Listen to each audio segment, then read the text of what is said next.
Oke, semuanya, selamat pagi, siang, sore, maupun malam. Hari ini kita masuk ke pertemuan 15, di mana di pertemuan 15 ini kita akan berbicara mengenai personal branding. Personal branding itu bagaimana sih cara kita untuk bisa orang lain itu mengingat siapa kita. Wah, ini cukup menarik ya. Personal branding itu nggak harus dimiliki sama seorang komunikator atau komunikolog gitu ya, tapi juga semua orang harus memiliki personal brandingnya. Termasuk kalian yang berkuliah di teknik juga harus mampu membuat personal branding dirinya. Nah, kita akan mempelajari apa saja sih yang menjadi personal branding. Nah, perlu diketahui Ronald Susato mengatakan bahwa sebetulnya personal branding ini adalah bagaimana cara kita membentuk persepsi diri kita, kepada masyarakat gitu ya, baik tentang kepribadian kita, skill kita, kemudian juga sesuatu hal yang, itu ke depannya akan menjadi alat pemasaran. Seperti yang sebelum-sebelumnya disampaikan kalau misalnya ditanya seperti ini, "Apa sih yang kamu, rasa, kalau misalnya mau mencari public speaker tuh carinya siapa?" "Oh iya, saya kenal Bu Sifat," atau misalnya kayak gini, "Saya tuh butuh orang yang bisa bantuin saya benerin komputer atau bisa bantuin saya, untuk, apa ya, ngurusin hardware komputer siapa ya?" Kita langsung nyebut atau kita langsung ingat satu nama.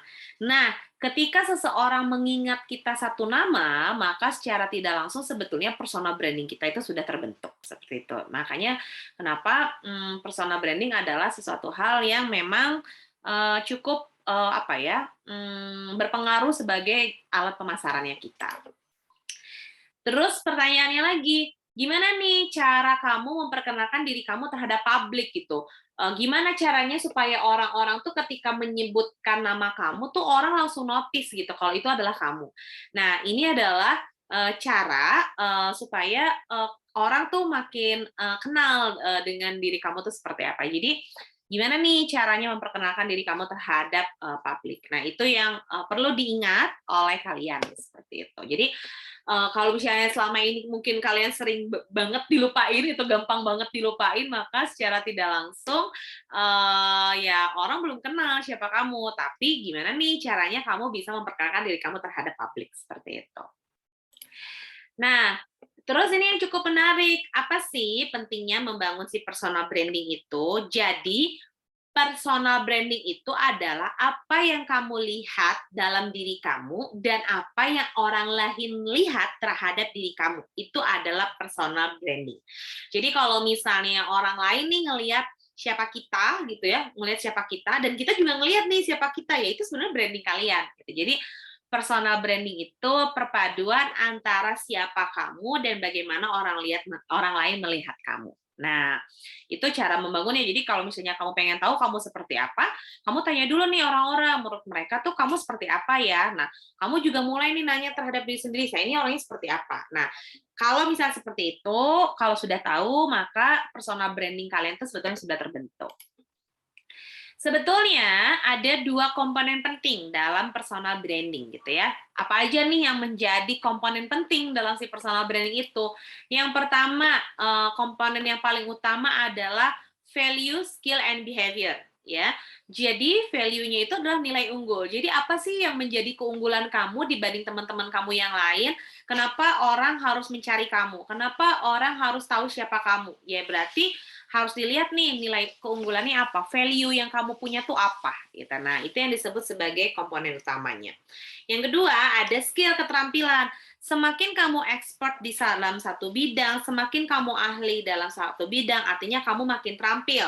Skillnya terasa. Kalau skill sudah terasa, orang tuh akan percaya dengan kemampuan kita. Kita nge-branding nih diri kita kalau misalnya kita seorang teknisi atau kita seorang IT yang cukup handal.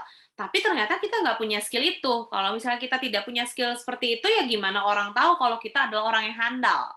Nah, yang ketiga, yang paling penting adalah behavior, yaitu tingkah laku.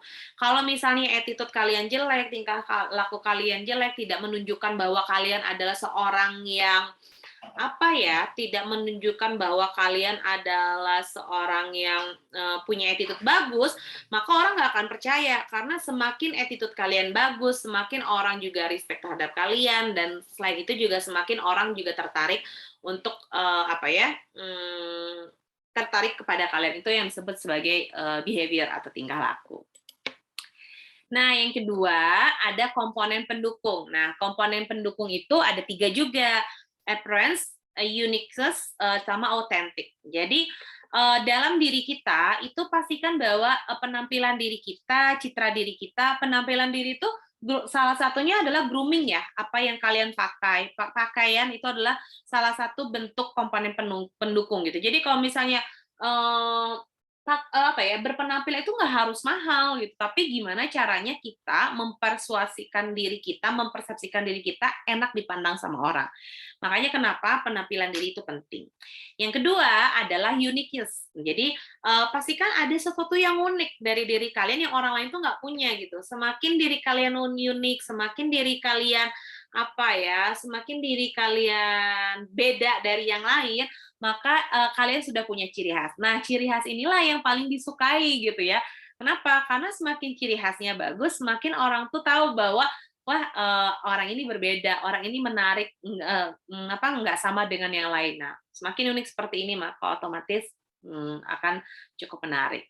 Yang ketiga adalah keaslian pada diri kalian. Jadi kalau misalnya mau membangun sebuah personal branding, jangan kita ikut-ikutan seperti orang lain. Jadi tunjukkan aja siapa diri kalian gitu. Jadi nggak harus sama dengan orang lain karena semakin kita berbeda, semakin kita menunjukkan originalitas kita, ya semakin orang tuh akan tertarik pada kita. Karena kenapa?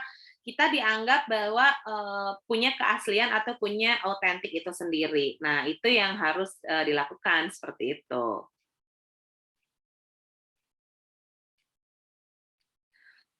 Seperti itu ya. Nah, next ada 2 macam personal branding. Nah, yang 2 macam personal branding itu tuh sebetulnya ada yang satu berdasarkan secara alami atau natural, yang kedua by design gitu ya. Nah, selanjutnya selanjutnya untuk yang si alami atau buatan ini biasanya kita mulai dulu dari yang alami gitu ya. Alami itu tuh dia udah ada nature-nya sendiri gitu. Dia sudah terbentuk secara mandiri tentang si personal branding-nya. Nah, terbentuk secara mandiri dari personal branding-nya ini tuh terbentuk secara personal dengan mandirinya itu ya dia tahu gitu, dia mau nge-branding diri dia itu seperti apa. Nah, dia cukup paham gitu ya tentang apa nih saya mau nge-branding diri saya itu seperti apa. Nah, yang kedua adalah by design. Kalau by design itu memang dibentuk gitu ya. Misal nih biasanya kayak artis-artis gitu ya. Biasanya personal brandingnya dibentuk karena dibentuknya seperti apa ya? Dibentuk ingin jadi artis atau misalnya politikus gitu ya. Dia dibentuk untuk menjadi seorang politikus. Nah, makanya itu disebut sebagai personal branding yang berbeda. Ada yang dibentuk secara alami, ada yang bentuk secara by design. Jadi tergantung nih dipilihnya seperti apa. Biasanya kalau yang by design itu karena untuk kepentingan-kepentingan tertentu sih.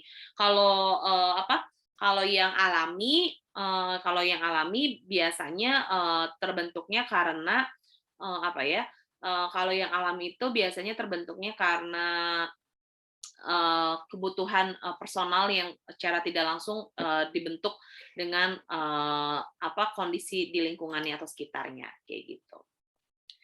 Pertanyaan selanjutnya adalah pembahasan selanjutnya adalah fungsi dan tujuan personal branding. Nah, sebetulnya apa sih yang disebut dengan fungsi dan tujuan dari personal branding ini?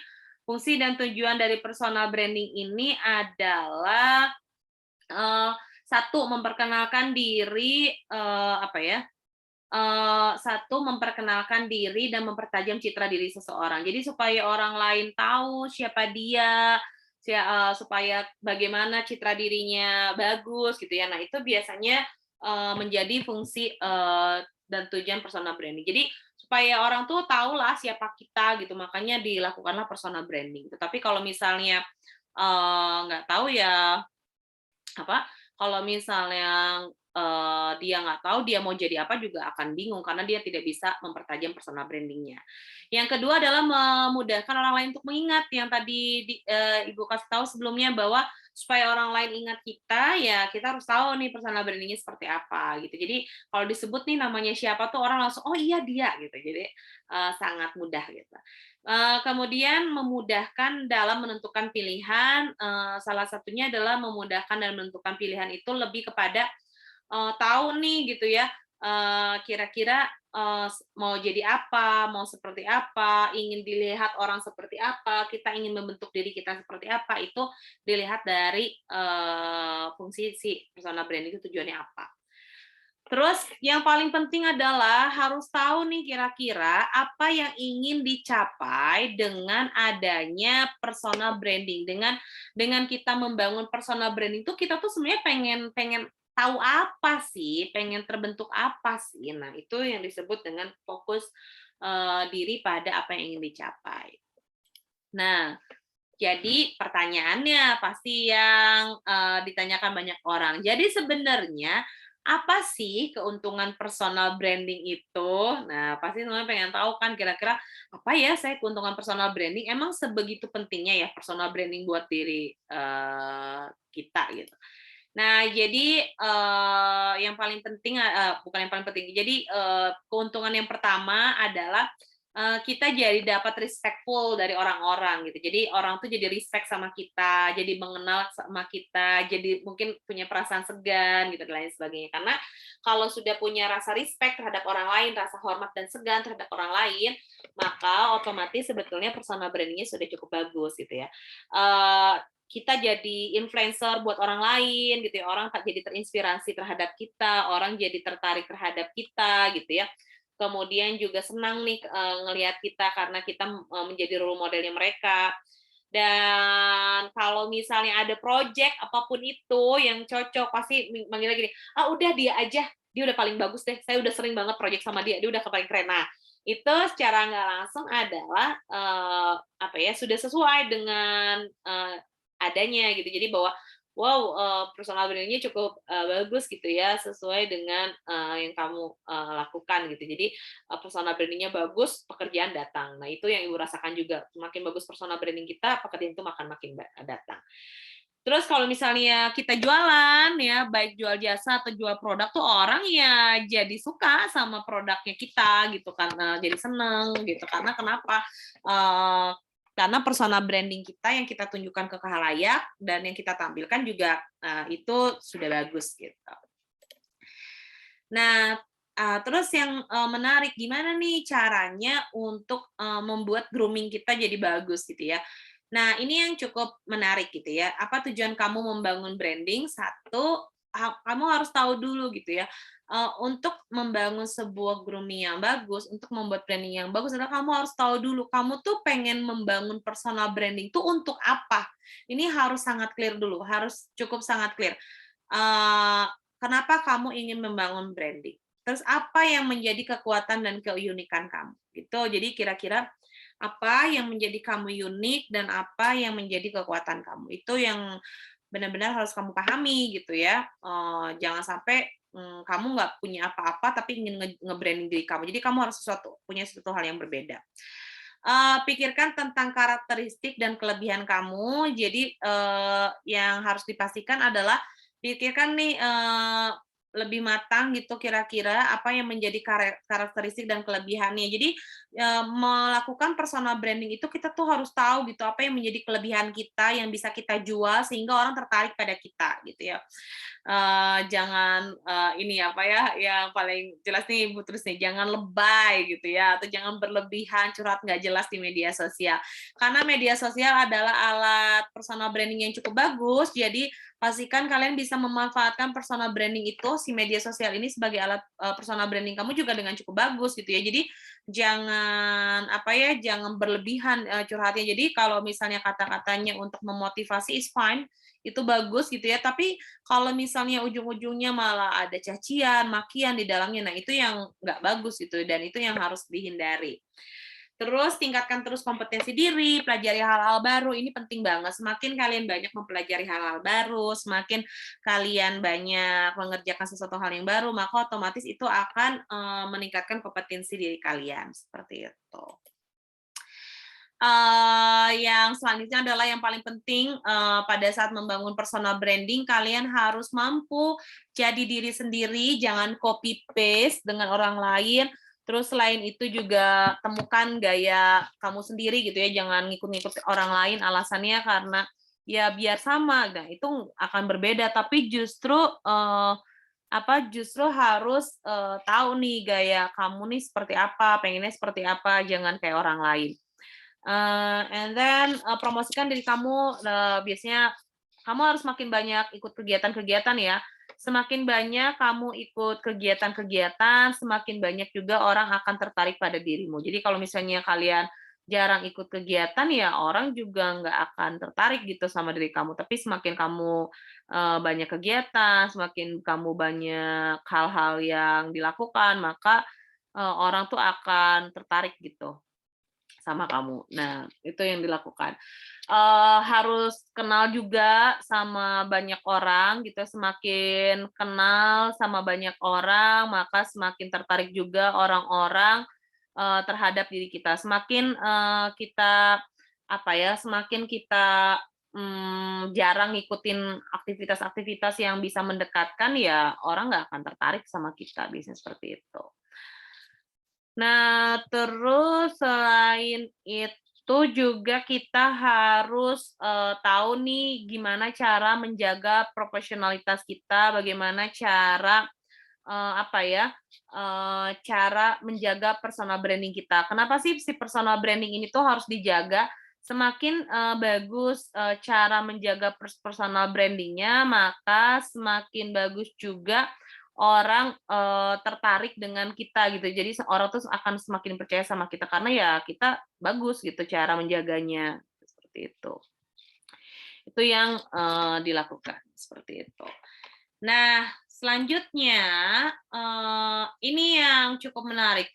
If you are not branding yourself, you can be sure other do it for you. Jadi kalau misalnya kamu nggak bisa melakukan personal branding diri kamu sendiri gitu karena bingung gitu ya, saya gimana nih cara nge-personal branding-nya, saya nggak paham gitu ya.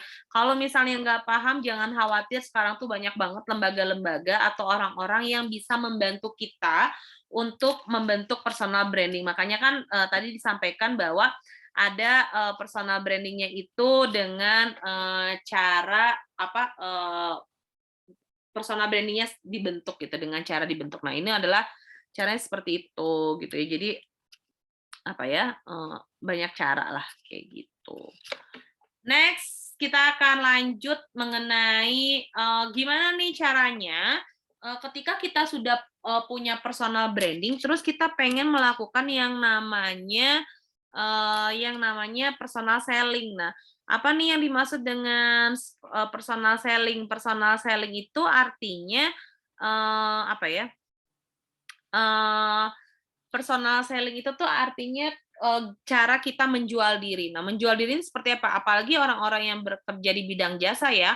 Kalau orang-orang yang bekerja di bidang jasa nih cukup agak sulit gitu ya. Kenapa cukup agak sulit ya? Karena, dia bingung gitu, saya mau nge-personal branding dirinya gimana ya? Karena kan, eee saya udah nih punya personal branding, tapi gimana cara saya menjual diri saya gitu. Menjual diri itu lebih kepada gimana caranya supaya orang mengenal diri kita. Nah, ini beberapa tahapan-tahapannya. Yang pertama kita harus tahu dulu apa sih yang disebut dengan personal selling. Yang harus kalian tahu personal selling itu adalah bagaimana kita menciptakan atau membentuk diri kita untuk bisa dikenal dengan orang sehingga jasa atau produk kita itu tuh, langsung diingat oleh orang gitu karena personal selling kita cukup bagus. Tapi kalau misalnya personal selling kita nggak bagus ya, orang nggak akan kenal gitu siapa kita gitu. Tapi semakin bagus cara kita melakukan personal selling, semakin orang juga akan tertarik, seperti itu. Makanya kenapa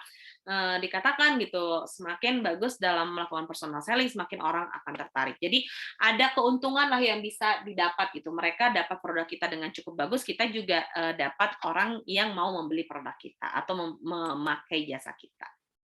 Nah, jadi ciri-ciri personal selling yang bagus tuh terdiri dari apa aja? Satu, personal selling itu harus dilakukan dengan tatap muka pribadi. Jadi harus ketemu langsung.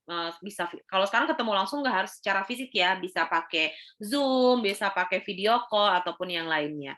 Jadi harus ada tatap muka pribadi karena dia ngejualnya secara personal. Terus selain itu juga ada penjualan pribadi. Penjualan pribadi itu tuh lebih kepada ini sih, apa ya? Ngejual ya selling secara personal gitu. Jadi ada penjualan pribadi yang dilakukan secara langsung gitu ya, nggak massal, tapi pendekatannya satu-satu. Misalnya kalian jualan apa atau kalian jual jasa apa, bilang ke temannya, mau nggak pakai jasa saya bla bla bla bla. Nah itu disebut dengan penjualan pribadi. Nah, kemudian ada yang disebut sebagai pemupukan hubungan. Nah, pemupukan hubungan itu adalah semakin kita bagus menjaga relasinya, semakin bagus juga personal selling-nya gitu. Jadi kalau misalnya kita nggak pernah menjaga hubungan yang baik, nggak pernah menjaga ya sesuatu hal yang cukup baik, maka pemupukan hubungan itu tidak akan terjadi. Kemudian juga ada yang namanya tanggapan.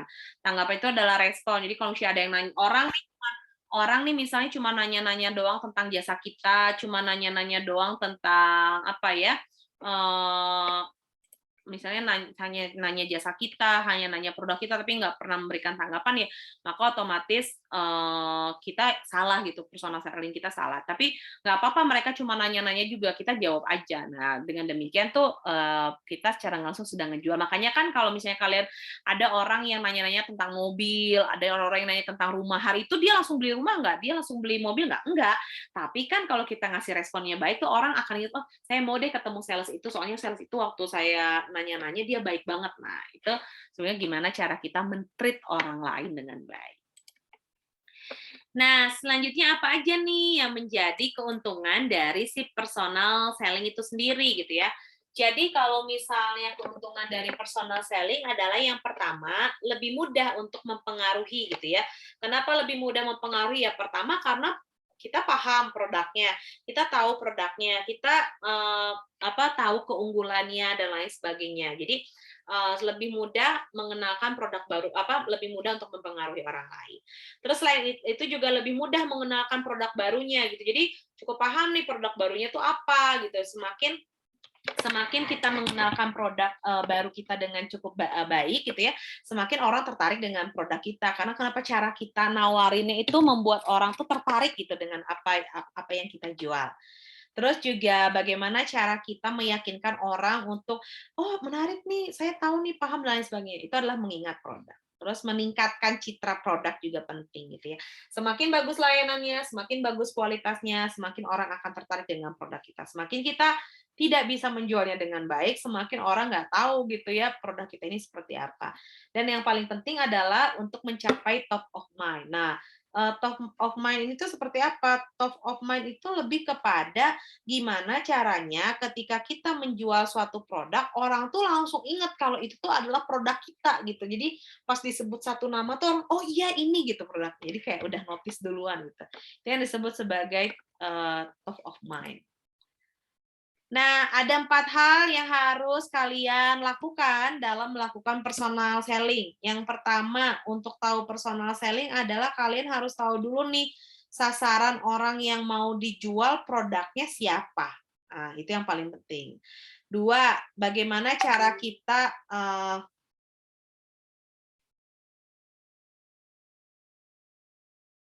Nah, terus udah kayak gitu bagaimana cara dia berkomunikasi gitu ya, bagaimana cara dia berkomunikasi kepada orang lain gitu ya, bagaimana cara kita berkomunikasi dengan orang lain. Semakin kita bagus kualitas berkomunikasinya, maka semakin bagus juga dia melakukan komunikasi, tapi menjual produknya. Tapi semakin nggak bagus ya akan jelek juga gitu. Terus selain itu juga ada yang menjual. Nah, menjual inilah ya, menjual jasa, menjual produk kita. Makin bagus nih cara menjualnya, nggak maksa gitu ya, nggak nuntut, maka otomatis orang akan lebih tertarik dan lebih sadar untuk membeli produk kita. Kemudian bagaimana juga kita memberikan pelayanan atau servis terhadap orang yang mau membeli produk kita. Semakin bagus kita memberikan pelayanan terhadap orang lain, semakin bagus juga semakin suka juga orang membeli produk kita karena pelayanan kita bagus. Nah, ini ada beberapa poin yang paling penting adalah ketika kamu menjadikan diri kamu sebagai alat marketing, maka secara tidak langsung sebetulnya kepribadian serta keahlian kita itu jadi penting untuk ditonjolkan. Dan hal-hal ini tidak bisa didelegasikan. Artinya nggak bisa dilimpahin ke orang, ini harus sama kamu gitu ya. Jadi kalau personal branding sudah terbentuk, tapi kamu nggak bisa menjual diri kamu dengan cukup baik, nggak bisa menonjolkan apa yang menjadi kepribadian kamu, yang menjadi keahlian kamu gitu ya, orang tuh jadi nggak percaya, sebenarnya kamu expert nggak sih di bidang itu? Sebenarnya kamu bagus nggak sih menjual produk itu? Nah, hal-hal itulah yang perlu kamu lakukan. Semakin bagus kamu melakukan hal itu, maka semakin penting juga orang-orang tersebut untuk tertarik terhadap diri kita seperti itu. Nah, terus yang paling penting adalah personal branding ini merupakan strategi bisnis yang sangat cerdas untuk jangka panjang. Semakin kita bagus melakukan personal branding-nya, maka semakin orang juga akan mendapatkan manfaat dari kita dan tertarik. Maka otomatis itu akan jadi investasi yang berharga. Kenapa jadi investasi yang berharga? Ya orang kan jadi tertarik sama kita karena kita bagus cara menyampaikannya. Karena kita bagus cara menonjolkannya. Semakin bagus, semakin orang tertarik. Semakin kalian tidak bisa membentuk personal branding-nya juga orang akan makin bingung. Sebenarnya nih orang bisanya apa ya? Jadi kan makanya jangan menyalahkan orang lain ya kalau ada temennya yang dia lagi, dia lagi, dia lagi. Ya berarti personal branding dia bagus, kita nih yang salah gitu. Atau kita nih yang kurang membentuk personal branding kita. Nah, gimana nih caranya supaya kalian mampu membentuk personal branding itu supaya bisa diingat oleh orang dan jasa atau produk kalian tuh bisa jadi long term digunakan oleh orang kayak gitu. Ini cukup menarik, sebenarnya ada praktek-prakteknya, tapi nanti kita akan jelaskan di kelas ya untuk praktek-prakteknya. Tapi seperti biasa, kalau misalnya ada hal-hal yang kurang dipahami, masih bingung atau kurang jelas, nanti kalian bisa tanyakan di ruang kelas dan catat poin-poin yang pentingnya yang belum kalian pahami. Oke? Sip, terima kasih.